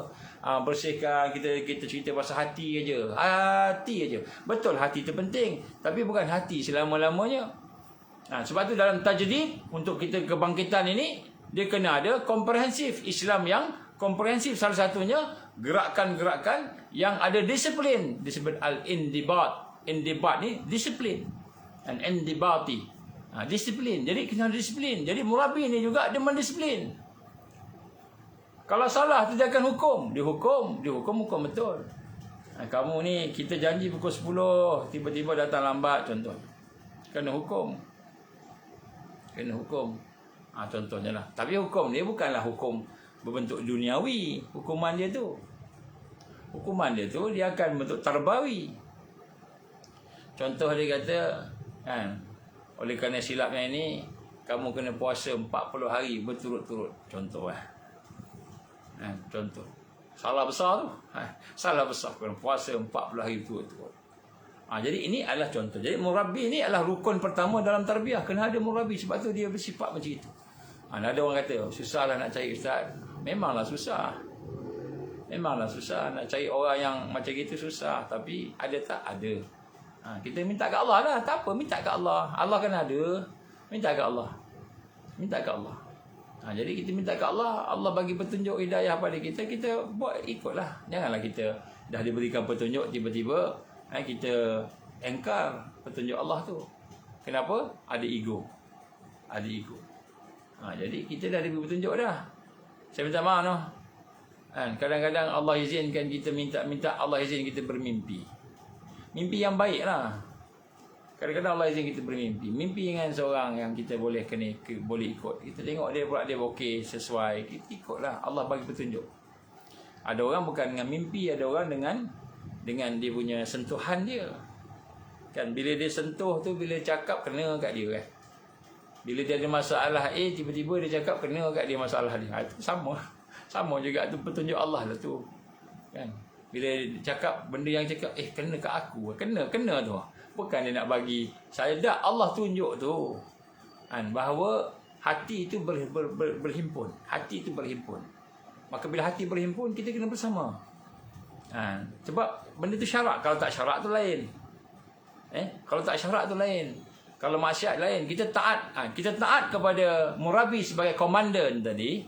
Bukan sebab kita taat ke dia. Kita taat pada Allah.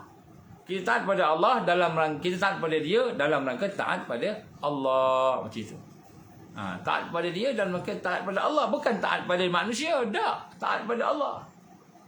Sampai peringkat al-bai'ah. Sampai peringkat kita janji setia. Sampai peringkat macam itu. Ini adalah merupakan arkanul tarbiyah yang kita kena tengok balik. Zaman Nabi dulu memang macam tu. Macam itulah zaman Nabi dulu. Sahabat-sahabat macam itulah. Kan, okey. Kemudian yang kedua, kan, rukun tarbiyah mesti ada manhaj. Mesti ada sistem. Sistem yang macam mana? Manhaj yang salim. Manhaj yang sahih. Manhaj tu maknanya sistem. Dia bukan hanya bahagian hati je. Kita ingat, murabi ni maknanya nak bersih hati je. Cerita pasal penyakit hati. Kan, cerita pasal tentang macam mana sifat mazmumah. Cerita pasal tu aja. Tak. Maknanya dia meliputi semua aspek sekali. Semua aspek tadi. Sebab tu manhaj ni dia meliputi macam mana Islam tu sendiri. Allah perintahkan, ya ayyuhallazina amanu udkhulu fi silmi kafah. Wahai orang beriman, masuklah kamu dalam Islam menyeluruh. Jadi ini kita kena tengok. Jadi jangan kita ingat murabi ni nak cakap pasal hati je. Tak. Dia ada masa dia akan cakap berkenaan dengan sirah. Ada masa dia cakap pasal tafsir. Ada masa dia cakap pasal kehidupan. Ada masa dia cakap pasal musuh. Ada masa dia cakap pasal strategi. Dia murabi ni dia meliputi semua. Sebab apa? Sebab Islam tu menyeluruh. Dia ada manhaj dia. Jadi manhaj tu apa dia manhaj tu? Ya, sistem tarbiyah. Sistem harakiyah yang menyentuh hati, yang menyentuh akal, yang menyentuh fizikal, yang menyentuh dari sudut perjuangan, sifat-sifat sistem kehidupan, semua sekali. Nombor dua, rukun dia mesti ada manhaj. Dia bukan main agak-agak je. Hari ni kita buat ni lah, hari ni besok kita buat tu lah pula lah. Main agak-agak je. Dia buat kursus saja. Kursus A, B, C. Tak, dia bukan buat kursus, dia ada manhaj dia. Dari sistem dia. Dan sistem tu apa? Sistem tu daripada yang telah ditunjukkan oleh murabi sebelum itu sampai kepada Rasulullah sallallahu alaihi wasallam. Sampai kepada Nabi sallallahu alaihi wasallam. Bukan dia buat benda baru. Yang dibawa tu ittiba'ur rasul, mengikut Rasulullah sallallahu alaihi wasallam. Baru kita faham. Jadi sebab tu kita kena kumpul, kena jumpa sekejap pun tak apa, jumpa. Dia ada barakah dia, dia ada rahmat dia. Sebab dia ada manhaj. Manhaj. Contoh kita kata rimunan kasih. Rimunan kasih ni, kalau kita tengok orang dulu yang jaga Cina je, ladang je, dia boleh buat, dia boleh tinggal macam itu je, tak ada rasa bertanggungjawab. Tapi bila kita melihat rimunan kasih ni sebagai ladang rakyat yang kita sebut tadi, sebagai medan untuk kita melaksanakan dakwah, tarbiyah dan perjuangan yang lain, maka kita pun mengambil satu yang tanggungjawab. Kita bertanggungjawab bersama-sama, buat sama-sama. Kan? Dia bukan untuk kepentingan seorang-seorang, dua orang, seorang kaya. Saya ada satu tuduhan, orang. Ada orang ni, orang berdasarkan pengalaman, kita tak salahkan dia, tapi itu dia sebut kat saya sendiri depan-depan. Dia kata ustaz nak buat macam Arkam ke? Macam Arkam kata. Saya pun cakap dengan dia, Arkam yang Ustaz Syari tu ke? Iyalah macam Arkam. Tak, insya-Allah kami nak buat macam mana yang Rasul sallallahu alaihi wasallam buat. Bukan Arkam buat, tak, macam Rasul sallallahu alaihi wasallam buat. Ni manhaj ni pada Rasul sallallahu alaihi wasallam. Nabi ni nak buat kilang sendirilah, apa sendiri ni. Arkam yang tuan tahu Arkam. Saya tak kenal pun Arkam ni. Kan, saya kata saya tahulah daripada luaran, saya bukan pernah ikut Arkam pun. Tapi yang kita buat ni, apa yang Nabi buat, kita ceritalah satu-satu. Yang kita buat ni ada hujahnya, ada hadisnya, ada sunnahnya. Kan, ada dalam Qurannya, suruh kita buat begini, semua tu ada. Kan, jadi Ni bukan ikut orang, ikut Rasulullah. Jadi manhaj tu ittiba'ur Rasul. Manhaj ni maknanya sistem tu apa? Sistem kita mengikut Rasulullah sallallahu alaihi wasallam. Bukan kita saja-saja je buat ni buat ni, tak. Semua tu ada hujahnya. Jadi ini rukun yang kedua. Tarbiyah ni mesti ada satu sistem. Sistem ni sistem yang tak semua sistem ni kita boleh sebut-sebut macam itu. Dia kena ada peringkat dan berfasa-fasa. Sebab tu saya sebut lagi tu, banyak benda saya tak sebut lagi. Saya boleh sebut sikit je. Saya ingat 10% tak sampai lagi. 10% lah kata. 90% lagi saya tak sebut. Banyak lagi benda kita kena buat. Baik. Yang terakhir, yang ketiga, rukun ialah mesti ada bi'ah salihah ataupun bi'ah tarbawiyah. Mesti ada suasana. Jadi tarbiyah ni mesti ada suasana. Kita duduk di dalam disko, bising sana bising sini apa sebagainya kan. Kita nak beruzlah. Uzlah dalam disko tak jadi. Uzlah dalam disko tak jadi. Uzlah kat padang bola tak jadi. Padang bola orang tengah bersorak-sorak apa saja, lawan JDT, lawan dengan mana-mana ke, tim Singapura ke apa kan. Yang kita duduk kat situ nak beruzlah tak jadi. Dia ada suasana dia. Bi'ah tarbawiyah. Bi'ah tarbawiyah ni maknanya suasana yang mendidik. Jadi salah satu rukun Rasulullah SAW, tarbiyah Rasul, mesti ada suasana. Apa maksud suasana tadi? Ini suasana bukan baca Quran dalam masjid. Ini dah suasana ni. Bukan. Suasana ni adalah suasana yang boleh menyentuh hati kita. Sehingga menyebabkan hati kita itu sedar beramal dengan amalan qawi, amal yang kuat, dan kita istiqamah dengan amalan tersebut. Itu suasana tarbawi. Jadi macam mana nak bentuk tu? Kita kena faham pula. Dia ada huraiannya, panjang huraiannya ni. Dia kata lagi pukul 1 pun tak habis. Dia sebut kat sini, dia mesti ada bi'ah salihah ataupun bi'ah tarbawiyah. Suasana yang boleh mendidik. Suasana yang boleh mendidik. Ini kita kena faham. Macam mana suasana mendidik ni Ustaz? Ada huraian dia. Memang kita akan hurai semua tu satu-satu. InsyaAllah kita akan hurai. Tapi nak sebut kat sini, semua ni adalah sebahagian daripada rukun-rukun tarbiyah. Barulah bila kita berada dalam tarbiyah, kita baru nampak, bukan zikrullah je rupanya nak bersihkan hati ni. Hari ni kita ingat zikrullah je bersihkan hati. Kan? Jadi kita pun zikir banyak-banyak. Rupanya bila kita habis zikir, kita buat maksiat pula. Bila kita kata taat pada Allah, semayang taat semua. Tapi kat kerja, kita lawan Allah pula, ambil riba. Contohnya. Jadi, mana yang dikata perjuangan tadi? Jadi ini sinilah kita sebut, nampak bagaimana untuk melawan syaitan kita mesti duduk dalam madrasah. Kita namakan madrasah tarbiyah Rasulullah sallallahu alaihi wasallam. Bila kita duduk dalam madrasah tarbiyah Rasulullah sallallahu, satu sistem yang komplit, yang di dalamnya ada murabbi misali, yang di dalamnya ada manhaj yang sahih, dan di dalamnya ada bi'ah salihah tadi ataupun tarbawiyah tadi, maka rukun itu dia ada pula benda-benda lain lagi. Bukan itu saja, ada benda lain lagi. Maka barulah kita boleh nak lawan syaitan. Sebab syaitan dia bukan seorang-seorang. Syaitan berjemaah. Syaitan dia ada harakah dia ada gerakan dia. Kalau kat UAE, siapa yang belajar UAE, dia ada satu subjek dia panggil harakah ad-dammah. Harakah yang menghancurkan. Ada pelajaran tu. Tapi lepas beberapa ketika, pelajaran itu telah di-scrap. Pelajaran itu mengenalkan kita Zionis apa, mengenalkan kita harakah-harakah syaitan ni apa. Di-scrap dah. Dah tak ada dah. UAE tak ada. Dulu ada. Jadi kita akan berhadapan dengan syaitan dalam bentuk jamaah, syaitan dalam bentuk kelompok, syaitan dalam bentuk satu yang tersusun. Jadi kita nak duduk seorang-seorang, boleh menang tak? Insya-Allah kalah. Jadi kita ingat kita boleh menang kita seorang-seorang kita kan. Kita dah terror, aku ni dah ada PhD di dalam agama dan sebagainya. Aku boleh seorang-seorang, aku tak nak jamaah. Kita ingat kita boleh menang, insya-Allah kalah. Jadi sebab tu kita tidak melihat di dalam Islam ni, dia tidak ada konsep penceramah bebas, tak ada. Penceramah yang munazamah ada, penceramah yang tersusun. Penceramah bebas, kenapa penceramah ni bebas? Dia bebas nak buat apa saja, tak ada tersusun. Kenapa? Kerana itu dia hanya memenuhi sistem. Sistem tak ada penceramah, maka kita buat penceramah. Itu dia penceramah bebas, tak terikat dengan mana-mana. Dia nak buat apa saja, nak cakap apa saja. Dia tidak ada munazamah, tidak ada penyusunan. Jadi ini kita nampak yang berlaku pada hari ini. Sebab tu lemah umat. Umatnya lemah. Kalau ada namanya alim pun, alimnya sokong sistem. Alimnya bergelumang dengan najis-najis jahiliah. Kalau ada pemimpin pun tak ada takwa, bergelumang dengan najis jahiliah. Jadi sebab tu kita lihat syaitan ni, kita kalau faham bagaimana perancangan mereka yang menyeluruh tadi, maka kita kena kembali balik kepada madrasah tarbiyah yang menyeluruh, baru kita boleh lawan. Kalau tak, kita tak boleh lawan. InsyaAllah saya minta maaf lah kalau saya sebut ni mungkin ada yang tak faham ke dan sebagainya, tak setuju ke. Tak apa, kita boleh berbeza pandangan, tak ada masalah.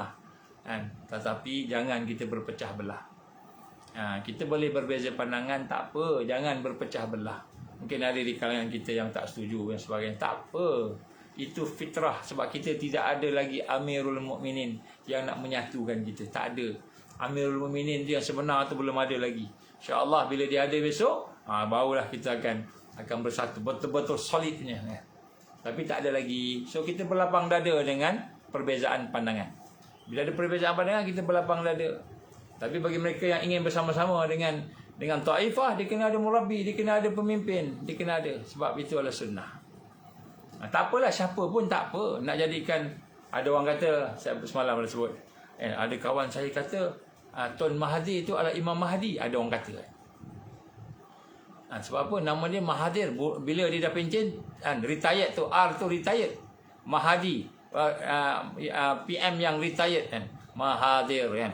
R tu retired. Jadi Mahdi. Sebenarnya Mahdi. Ni Imam Mahdi sebenarnya, sebab tu umurnya panjang tu. Dia nak memimpin umat. Saya kata, kalau tuan percaya begitu, tak apa. Tuan punya berhak untuk percaya. Tapi saya tak percayalah. Tapi nak sebut kat sini, janganlah kita bergaduh sebab tu. Yang penting kita sama-sama tolong-menolong dakwah. Kalau benda baik, kita buat sama-sama. Benda tak baik, walaupun pandangan kita berbeza. Dia berpandangan, ada orang berpandangan Tun Mahathir itu Imam Mahdi. Ada orang berpandangan begitu. Jadi kita kata tak apalah. Kita tak naklah nak kacau dia punya pandangan tu, tak apa. Kita berlapang dada lah, tak apalah. Tapi yang lain-lain, kita mentauhidkan Allah. Tu kena sama. Kena mentauhidkan Allah. Duduk dalam tarbiyah, kena sama. Mahathir tak ajar tarbiyah pun. Tapi kita kena duduk dalam tarbiyah. Sebab Nabi ajar. Sama. Kena buat macam itu. Jadi jangan melihat perbezaan dulu. Jangan melihat perbezaan. Kita melihat yang mana sama, kita cuba satukan dulu. Lepas tu kita proses pelan-pelan. Mudah-mudahan hati yang bersatu tu Allah bagi barakah dan Allah bagi kemenangan bersama, insya-Allah. Itulah insya-Allah. Sikit semak saya minta maaf malam ni. Sebenarnya saya tak adalah prepare sangat apa benda yang saya nak sebut tentang syaitan ni, tapi Allah izin adalah beberapa kitab yang Allah izin jumpa masa-masa ni. So antaranya kitab-kitab yang tulisan-tulisan yang ditulis oleh tuan-tuan guru kita Abdul Qadir Jalani rahimallah, Imam Ghazali rahimallah, yang begitu juga dengan beberapa kitab lain yang saya cuba gabungkan lah. Jadi bila gabungan tu, subhanallah, banyak benda. Jadi banyak benda lagi saya nak sebut ni. InsyaAllah bagi sahabat-sahabat yang ada ke lapangan, terutamanya yang telah mengikuti tamrin, saya jemputlah untuk sama-sama kita mengikuti daurah pada 27 hari bulan ni di Rimbunan Kasih. Kita tengok jadual, kita tengok dia punya tu dalam iklan dalam Telegram, dalam Telegram, insya-Allah. So mudah-mudahan Allah beri kekuatan kepada kita untuk istiqamah, insya-Allah lah. Baik. A'udzubillahi minasyaitonir rajim, minasyaitonir rajim. Bismillahirrahmanirrahim. Alhamdulillahirabbil alamin, wassalatu wassalamu ala asyrafil anbiya'i wal mursalin wa ala alihi wa sahbihi ajma'in. Allahumma innaka ta'lamu anna hadhil qulub qad ijtama'at ala muhabbatik wa taqat ala ta'atik wa tawahadat ala da'watik wa ta'ahadat ala nusrati syari'atik fasik Allahumma rabitataha wa dimuddaha wahdiha subulaha wa amla'aha binurika alladhi la yakhbu wa syrah suduraha bifaidil iman bik wa jamil tawakkuli alaik wa ahyiha bima'rifatik wa amit ala syahati fi sabilik ya Allah innaka ni'mal maula wa ni'man nasir. Allahumma ya muqallibal qulub ثبت قلوبنا على دينك وعلى طاعتك وعلى جهاد في سبيلك لا إله إلا أنت سبحانك إنا كنا من الظالمين ربنا أتمم لنا نورنا واغفر لنا إنك على كل شيء قدير ربنا آتنا في الدنيا حسنة وفي الآخرة حسنة وقنا عذاب النار ربنا تقبل دعاءنا إنك أنت السميع العليم وتب علينا يا الله إنك أنت التواب الرحيم وصلى الله على سيدنا محمد وعلى آله وصحبه وبارك وسلم سبحان ربك رب العزة عما يصفون والسلام على المرسلين والحمد لله رب العالمين سبحانك اللهم وبحمدك أشهد أن لا إله إلا أنت أستغفرك وأتوب إليك بسم الله الرحمن الرحيم والعصر إن الإنسان لفي خسر إلا الذين آمنوا وعملوا الصالحات وتواصوا بالحق وتواصوا بالصبر وبالله التوفيق والهداية السلام عليكم warahmatullahi wabarakatuh.